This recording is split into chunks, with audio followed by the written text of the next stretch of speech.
తెలంగాణ రాష్ట్ర ప్రభుత్వం handloom technology department ఆధ్వర్యంలో మంత్రివర్యులు పెద్దలు శ్రీ తుమ్మల నాగేశ్వరరావు గారి నేతృత్వంలో ప్రిన్సిపల్ సెక్రటరీ శైలజ రామయ్య గారు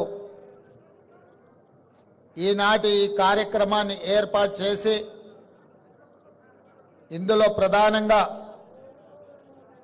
Indian institute of handloom technology కళాశాలను ప్రారంభించి అదేవిధంగా నేతలకు రావాల్సిన బకాయిలు కానీ నిధులను కానీ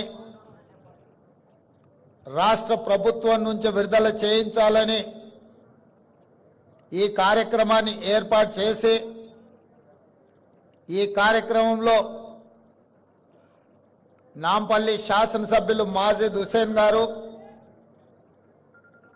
అదేవిధంగా mineral development corporation chairperson Eravathi Anil గారు, హైదరాబాద్ నగర మేయర్ గద్వాల విజయలక్ష్మి గారు, వరంగల్ నగర మేయర్ శ్రీమతి గుండు సుధారాణి గారు, చాలామంది నేతన్నలు, వారికి సంబంధించిన నాయకులు, 33 జిల్లాల నుంచి తరలి వచ్చిన చేనేత కార్మికులు, నేతన్నలు అందరికీ కూడా తెలంగాణ రాష్ట్ర ప్రభుత్వం తరఫున మనస్ఫూర్తిగా ఆహ్వానం పలుకుతున్నాను. మా మంత్రి గారిని, మా ప్రిన్సిపల్ సెక్రటరీ గారిని మనస్ఫూర్తిగా అభినందిస్తున్నా. వేలాది మంది నేతన్నలను కలుసుకునే ఒక మంచి కార్యక్రమాన్ని లలిత కళా తోరణంలో ఏర్పాటు చేసి ఈ సంతోషమైన సమయంలో మీ అందరినీ కలిసి ఇండియన్ ఇన్స్టిట్యూట్ ఆఫ్ హ్యాండ్లూమ్ టెక్నాలజీని ప్రారంభించుకోవడం నాకు చాలా సంతోషకరమైన వార్త. Indian institute of handloom technology ఈరోజు మన విద్యార్థులు చేరాలి అంటే ఆంధ్రప్రదేశ్ నెల్లూరుకైనా వెళ్ళాలి, లేదా ఒడిశా రాష్ట్రానికైనా పోవాలి. ఈరోజు మన రాష్ట్రంలో, మన నగరంలో, మన హైదరాబాదులో, మన తెలంగాణలో ఉండాల్సిన ఇన్స్టిట్యూట్ అనుమతి ఇవ్వాల్సిన కేంద్ర ప్రభుత్వం 10 సంవత్సరాలైన చర్యలు చేపట్టకపోవడంతో తెలంగాణ రాష్ట్ర ముఖ్యమంత్రిగా బాధ్యతలు చేపట్టిన తర్వాత నేతన్నల జీవన గతులు, వాళ్ళ స్థితిగతులను తెలుసుకోవాలన్న ఆలోచనతోటి సమీక్ష సమావేశాన్ని ఏర్పాటు చేస్తే ఈ అంశం నా దృష్టికి రావడం జరిగింది. తక్షణమే నేను ఉప ముఖ్యమంత్రి బట్టి విక్రమార్క గారు ఢిల్లీకి వెళ్ళి మోడీని కలిసి విజ్ఞప్తి చేసి, ఆ తర్వాత కేంద్ర మంత్రివర్యులు పీయూష్ గోయల్ గారిని కలిసి ఈనాడు మా రాష్ట్రంలో ఇండియన్ ఇన్స్టిట్యూట్ ఆఫ్ హ్యాండ్లూమ్ టెక్నాలజీలో చేరాలి అనుకుంటే సుదూర ప్రాంతమైన ఆంధ్రప్రదేశ్ నెల్లూరుకు వెళ్ళాలి, లేదా ఒడిశా రాష్ట్రానికి వెళ్ళాలి. మా రాష్ట్రానికి ఒక ప్రత్యేకమైన ఇన్స్టిట్యూట్ ఉండి తీరవలసిందే అని చెప్పి కేంద్ర మంత్రి పీయూష్ గోయల్ గారి దృష్టికి తీసుకెళ్లడం జరిగింది. వారు కూడా రాజకీయాలకు అతీతంగా ముందుకొచ్చి నిజంగానే హైదరాబాదు అభివృద్ధి చెందిన నగరం, దేశంలోనే 5 మెట్రోపాలిటన్ సిటీస్ ఉంటే ఢిల్లీ, ముంబై, చెన్నై, బెంగళూరు వీటితో పోటీ పడే నగరం హైదరాబాదు తెలంగాణలో ఉంది. తెలంగాణలో ఐఐఎస్టీ ఉండాల్సిందే, మంజూరు చేస్తున్నామని చెప్పి వారు తక్షణమే మంజూరు చేసి తెలంగాణ రాష్ట్రం యొక్క విజ్ఞాపనను వారు ఆమోదించారు. ఎంబడే నేను అధికారులను పిలిచి మంత్రి గారిని కోరి ఈ సంవత్సరమే వాళ్ళ సమయం వృధా కాకూడదు. పిల్లలను ఈ సంవత్సరంలోనే వాళ్ళని చేర్పించుకోవాలి. ఎక్కడ ఏర్పాటు చేద్దాం కాలేజీ అని అంటే కాలేజీ బంగ్లాలు ఇప్పటికిప్పుడు అంటే కష్టం కదా అంటే నాంపల్లిలో ఉన్న తెలుగు అకాడమీ ఇక్కడ భవనం ఉన్నది అంటే ఎంబడే అక్కడ ఏర్పాటు చేసి మంచి కార్యక్రమాన్ని ఈ సంవత్సరమే మొదలు పెట్టండి అని చెప్పి వారికి ఆదేశాలు ఇవ్వడం జరిగింది. ఈరోజు డిగ్రీ సర్టిఫికెట్లు తీసుకొని పిల్లలు బయటకు వస్తున్నారు, కానీ సాంకేతిక నైపుణ్యం లేకపోవడం వల్ల ఉద్యోగ ఉపాధి అవకాశాలు సన్నగిల్లిపోతున్న తరుణంలో తెలంగాణ రాష్ట్ర ప్రభుత్వం ఆలోచన చేసి సాంకేతిక నైపుణ్యాన్ని పెంపొందించాలి, నిరుద్యోగ యువకులకు ఉద్యోగ ఉపాధి అవకాశాలు కల్పించాలి అని మొన్న జరిగిన శాసనసభలో కొత్త శాసనం చేసి యంగ్ ఇండియా స్కిల్స్ యూనివర్సిటీని ఈరోజు 4th సిటీలో నిర్మించాలి అని 60 ఎకరాల స్థలాన్ని కేటాయించి దాదాపుగా 200 నుంచి 300 కోట్ల రూపాయలైన యూనివర్సిటీ నిర్మాణానికి నిధులకు ఎలాంటి ఇబ్బంది లేకుండా ఏర్పాటు చేయడం జరిగింది. పనులను ప్రారంభించుకోవడం జరిగింది. జాతీయ స్థాయిలోనే గుర్తింపు పొందే యంగ్ ఇండియా స్కిల్స్ యూనివర్సిటీలోనే మా నేతన్న పిల్లలు వృత్తి నైపుణ్యం నేర్చుకోవాలి. వచ్చే సంవత్సరం నుంచి కళాశాలను అక్కడ ప్రారంభించడం ద్వారా అంతర్జాతీయ స్థాయిలో ఐఐహెచ్టికి గుర్తింపు తీసుకురావాలి అని ఈరోజు మన ప్రభుత్వం నిర్ణయం తీసుకున్నది. ఈ సంవత్సరం చేరిన విద్యార్థులకు కూడా ప్రతి నెల 2500 రూపాయలు వాళ్ళు చదువుకోవడానికి స్కాలర్షిప్ ఇవ్వాలని చెప్పి ఇవాళ వాళ్లకు స్కాలర్షిప్లు కూడా మంజూరు చేస్తున్నాం. ఎందుకంటే తల్లిదండ్రులు రెక్కాడితే కానీ డొక్కాడని పరిస్థితి, ముఖ్యంగా మా నేతన్నలు ఎంత సంపాదించినా కుటుంబం గడవడానికే కష్టమైన రోజుల్లో పిల్లల చదువులకు ఎంతో కొంత తోడుగా ఉండాలి అని చెప్పి ప్రతి నెల వాళ్ళకి స్టైఫండ్ 2500 ఇవ్వాలి. చిన్న ఖర్చులకైనా వాళ్ళకు సాయం అవుతుందని వేడి నీళ్ళకి చన్నీళ్లు తోడైనట్టుగా ఉంటుంది అని చెప్పి ఈరోజు ఆ విధమైన నిర్ణయం తీసుకోవడం జరిగింది.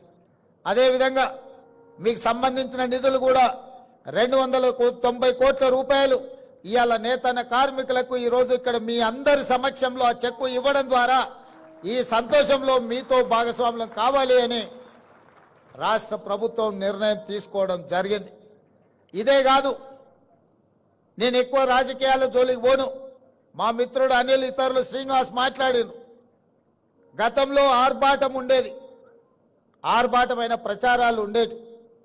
దానికి సినీ తలుపు బెలుకులు కూడా ఆనాడు ప్రచారంలో ఉపయోగపడ్డాయి. కానీ చేనేత కార్మికుల యొక్క జీవన విధానంలో మార్పు రాలేదు, వాళ్ళ ఆత్మహత్యలు ఆగలేదు, వాళ్ళు ఆత్మ గౌరవంతో బ్రతికే పరిస్థితి కనిపించలేదు. అందుకే ఈ ప్రభుత్వం ఆలోచన చేసి ఆనాడు బతుకమ్మ చీరలు సిరిసిల్లకి ఇచ్చిన చీరలు ఇచ్చిండు, కానీ నేసిన ఆ కార్మికులకు నిధులు విడుదల చేయలే. ఆయన బకాయి పెట్టిన సిరిసిల్ల నేతన్నల బకాయిలు కూడా తుమ్మల నాగేశ్వరరావు గారు మంత్రి అయినాక వారు నా దృష్టికి తీసుకొస్తే నేను ఆ నిధులను విడుదల చేసి రాజకీయాలకు అతీతంగా సిరిసిల్లలో ఉన్న కార్మికులను కూడా ఆదుకోవడానికి కోట్ల రూపాయల నిధులను విడుదల చేయడం జరిగింది. మా ప్రిన్సిపల్ సెక్రటరీ గారు హ్యాండ్లూమ్, అదేవిధంగా పవర్ లూమ్స్ మనం ఆదుకోవాలి, పన్నులు ఇవ్వాలి. ఒకవేళ బతుకమ్మ చీరలు ఆగిపోతే కొంతమందికి నష్టం జరుగుతుందని వారు నా దృష్టికి తీసుకురావడం జరిగింది.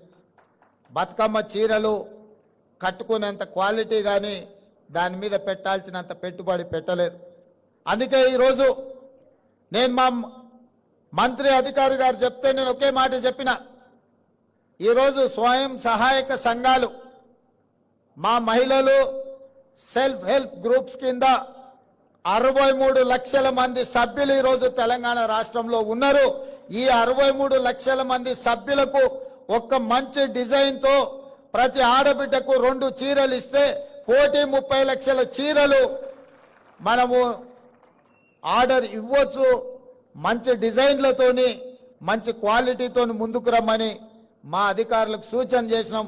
తొందరలోనే స్వయం సహాయక మహిళా గ్రూపుల్లో ఉండే ప్రతి మహిళకు సంవత్సరానికి 2 చీరలు ఇవ్వాలి అన్న ఆలోచన ఈరోజు రాష్ట్ర ప్రభుత్వము మీ అభిమానంతో ఈరోజు ఆ నిర్ణయం తీసుకోవడం జరిగింది.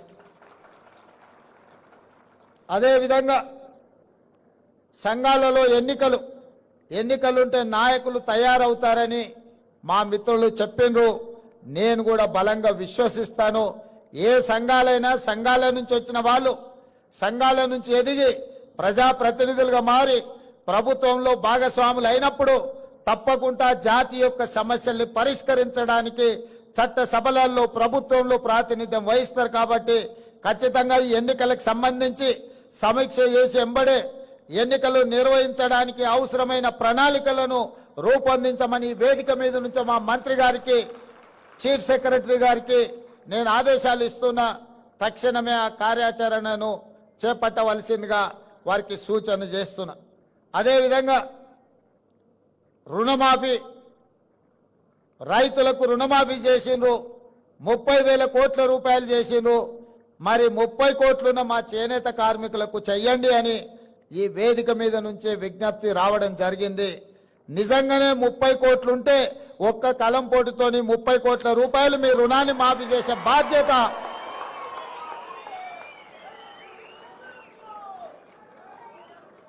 చేనేత కార్మికుల యొక్క రుణ భారాన్ని తీర్చడం.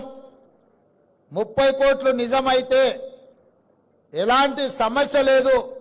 ఇది ప్రజా ప్రభుత్వం, పేద ప్రజల కోసం ఉన్న ప్రభుత్వం. ఇది ఇందిరమ్మ ప్రభుత్వం. ఇందిరమ్మ ప్రభుత్వంలో కుల వృత్తులకు చేతి వృత్తులకు సముచితమైన న్యాయం చెయ్యాలన్న విధానమే మా ఆలోచన. తప్పకుండా 30 కోట్ల రూపాయల రుణమాఫీ చేయడానికి, 30 కోట్లు మంజూరు చేయడానికి అవసరమైన ఆదేశాలను చీఫ్ సెక్రటరీ గారికి ఈ వేదిక మీద నుంచే ఇస్తున్నా. తప్పకుండా మీరు దూర ప్రాంతాల నుంచి, ఎక్కడెక్కడి నుంచో మారుమూల ప్రాంతాల నుంచి మీరు అందరు ఇక్కడికి వచ్చిండ్రు. ఇంత దూరం వచ్చి మీరందరూ కలిసి ఈ సంతోషంలో భాగస్వాములైన మీరు ఇంటికి వెళ్ళి సంతోషంగా మీ కుటుంబ సభ్యులతోటి కడుపు నిండా బువ్వ తినాలి అనంటే ఒక మంచి వార్త మీరు మోసుకొని మళ్ళా మీ ఊరికి వెళ్ళాలి. ముఖ్యంగా తుమ్మల నాగేశ్వరరావు గారు చెప్పినట్టు రైతులకు పట్టెడు అన్నం పెడితే ఆ రైతులను ఆత్మగౌరవంతో బ్రతకడానికి నేతన్న నేయడం వల్లనే ఈరోజు సమాజంలో మనం అందరం కూడా గౌరవంగా బ్రతుకుతున్నాం. రైతన్న ఎంత ముఖ్యమో నేతన్న కూడా మాకు అంతే ముఖ్యం. మీ కష్టాలను తీర్చడానికి, మీ సమస్యల్ని వినడానికి, మీ సమస్యల్ని పరిష్కరించడానికి మీ ముఖ్యమంత్రిగా, మీ సోదరుడిగా నేను ఎప్పుడూ మీకు అందుబాటులో ఉంటాను. ఇక కొడంగల్ విషయానికి వస్తే ఒక్క కోస్గి మండలంలోనే, నియోజకవర్గంలోనే కాదు, కోస్గిలో మా చేనేత కార్మికులు, మా నేతన్నలు వేలాది మంది ఉన్నారు. ఇవాళ నా గెలుపులో కొడంగల్ శాసనసభ నుంచి ఎన్నికైన నాకు 100% నేతన్నలు అండగా నిలబడి ఈరోజు నన్ను శాసనసభ్యుగా ఎన్నుకున్నారు. కాబట్టి తెలంగాణ రాష్ట్రానికి ముఖ్యమంత్రి అయిన నా నియోజకవర్గంలో నేతన్నలు చాలా మంది ఉన్నారు. వాళ్ళతో నాకు చాలా సన్నిహిత సంబంధాలు ఉన్నాయి. వాళ్ళకి కావాల్సిన కమ్యూనిటీ హాల్స్ కావాల్సిన నిధులు కూడా నేను ఎమ్మెల్యేగా ఉన్నప్పుడు ఇచ్చి ఆ కమ్యూనిటీ హాల్స్ కట్టించడానికి, వాళ్ళకు ఆదుకోవడానికి అన్ని రకాలుగా అక్కడ వాళ్ళతో నాకు సత్సంబంధాలు ఉన్నాయి. అందుకే ఈరోజు గద్వాలైనా, నారాయణపేట అయినా, కొత్తకోట అయినా, కోస్గి అయినా, సిరిసిల్ల అయినా, కరీంనగర్ అయినా, వరంగల్ అయినా ఎక్కడున్నా నేతన్ననే. నేతన్న కొండా లక్ష్మణ్ బాపూజీ వారసులు.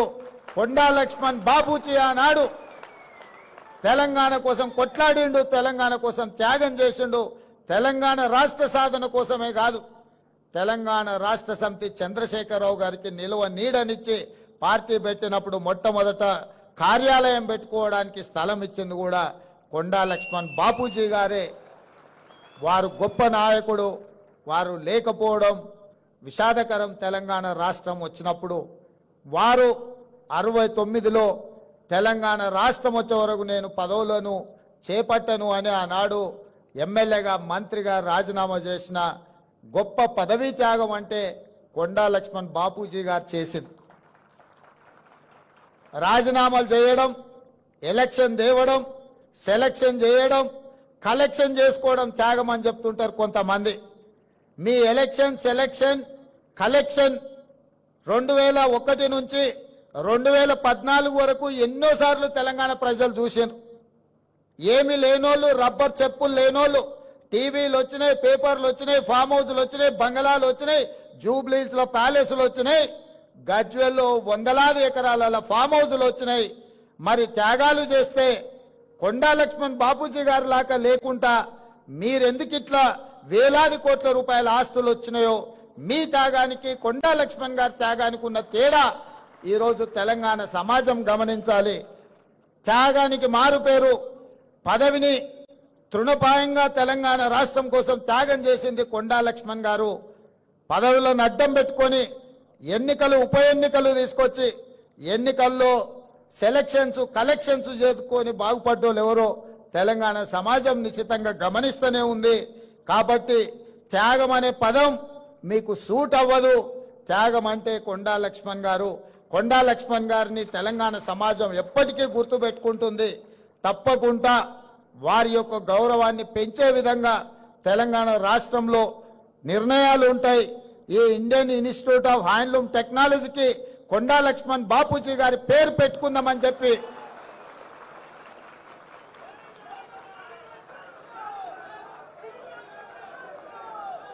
శాశ్వతంగా చరిత్రలో వారి పేరు నిలబడాలి అనంటే విద్యా సంస్థలకు వారి పేరు ఉండాలి. ఈరోజు నేతన్న పిల్లలు కానీ ఈ వృత్తిని నేర్చుకోవాల్సిన ఇన్స్టిట్యూట్కి కొండా లక్ష్మణ్ బాపూజీ గారి పేరు సముచితమని నేను భావిస్తున్నా.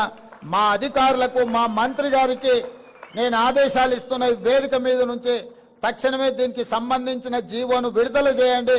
ఇండియన్ ఇన్స్టిట్యూట్ ఆఫ్ హ్యాండ్లూమ్ టెక్నాలజీకి కొండా లక్ష్మణ్ బాపూజీ గారి పేరును పెట్టి శాశ్వతంగా వారి గౌరవాన్ని పెంచే విధంగా తెలంగాణ రాష్ట్ర ప్రభుత్వం నిర్ణయాలు తీసుకోవాల్సిందిగా నేను ఆదేశాలు ఇస్తూ ఇంత దూరం నుంచి వచ్చిన మీ అందరినీ మళ్ళొక్కసారి మనస్ఫూర్తిగా అభినందిస్తూ మీ అందరి దగ్గర సెలవు తీసుకుంటున్న ధన్యవాదాలు మిత్రులారా.